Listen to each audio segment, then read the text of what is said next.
తెల్ల ఏనుగు. బర్మా జానపద కథ చందమామ నుండి.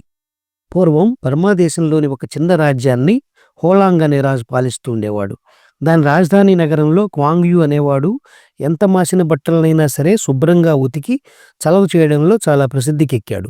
ఒకనాటి ఉదయం వేళ క్వాంగ్యూ దగ్గరకు మట్టి పాత్రలు చేయడంలో మంచి నేర్పరి అయిన కుమ్మరివాడొకడు వచ్చి, రాజుగారు నా కోసం కబురంపారు.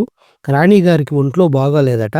ఆమె సేవించే మందులు తయారు చేయడానికి ప్రత్యేకమైన మట్టితో ఒక పాత్ర చేయాలి అన్నాడు.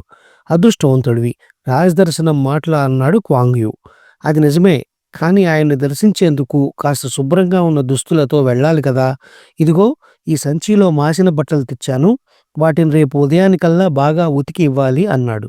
ఆ మధ్యాహ్నం క్వాంగ్యూ వాటిని శుభ్రపరిచేందుకు వేడి నీళ్లలో ఉడకబెట్టేసరికి నీలం రంగులో ఉన్న ఆ బట్టల రంగు వెలిసిపోయి తెల్లగా అయినాయి. మర్నాడు కుమ్మరి వచ్చి జరిగింది చూసి క్వాంగ్యూతో పోట్లాటకు దిగి తనకు జరిగిన నష్టాన్ని గురించి రాజుకు ఫిర్యాదు చేస్తానంటూ అతనికి డబ్బులు ఇవ్వకుండా వెళ్ళిపోయాడు. కుమ్మరి రాజప్రాసాదంలోకి వెళ్ళేసరికి రాజు, ఆహా ఏం తెలుపు, బట్టల్ని మల్లెపువ్వు అంత తెలుపుగా ఉతికిన వాడెవడు అని కుమ్మరిని అడిగాడు.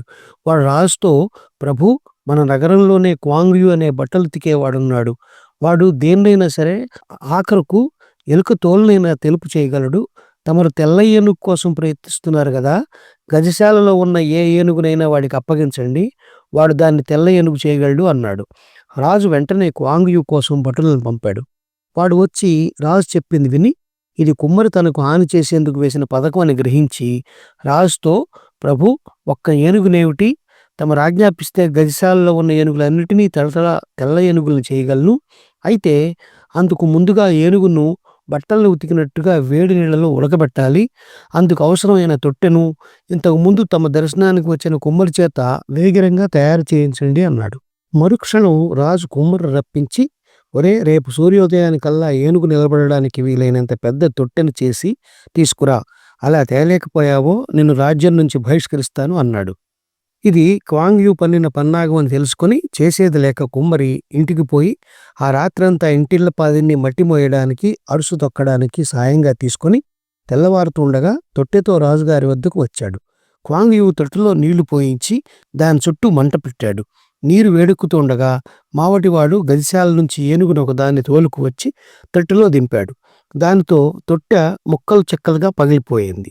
ఇది చూసి రాజు కుమ్మరికేసి కళ్ళెర చేసి, ఒరే, నువ్వు చేపట్టిన వృత్తికే అవమానకరం.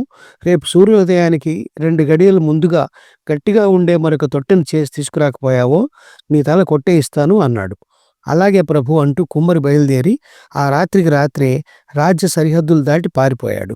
ఇది విని రాజు కోపం పట్టలేక వరం నుంచి కత్తి దూసి క్వాంగ్యూను, నువ్వు ద్రోహం తలపెట్టలేదు కదా అని గద్దించాడు. క్వాంగ్యూ రాజుకు వంగి వంగి దండాలు పెట్టి, ప్రభు, ఏనుగును నా ఇంటికి పంపండి. రేపు ఈ పాటికి ఏనుగు నాదా లేక ఐరావతమా అని తమరు భ్రమపడగలరు అన్నాడు.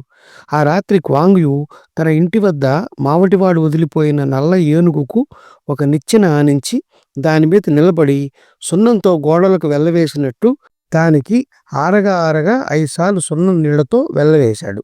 తెల్లవారి రాజు ఆ ఏనుగును చూసి పరమానందభరితుడై, ఆహా, తెల్ల ఏనుగు కావాలన్న కోరిక ఈనాటికి తీరింది అని క్వాంగ్యూని మెచ్చుకుని వాడికి 1,00,000 బంగారు కాసులు, ఒక పంచకళ్యాణి గుర్రాన్ని బహుకరించాడు.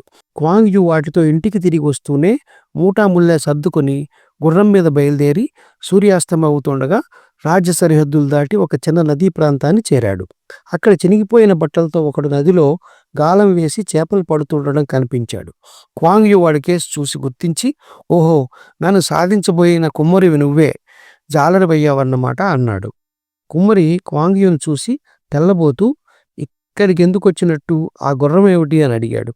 అప్పుడు క్వాంగ్యూ వాడికి జరిగిందంతా చెప్పి, పద, నది దాటి మరొక రాజ్యం చేరి ఎవరి వృత్తులు వాళ్ళు చేసుకుంటూ మిత్రుడిలా బతుకుదాం అన్నాడు. ఈ కథ నచ్చినట్లయితే షేర్, లైక్, సబ్స్క్రైబ్ చేసి పక్కనున్న గంట ఐకాన్ని కొట్టండి.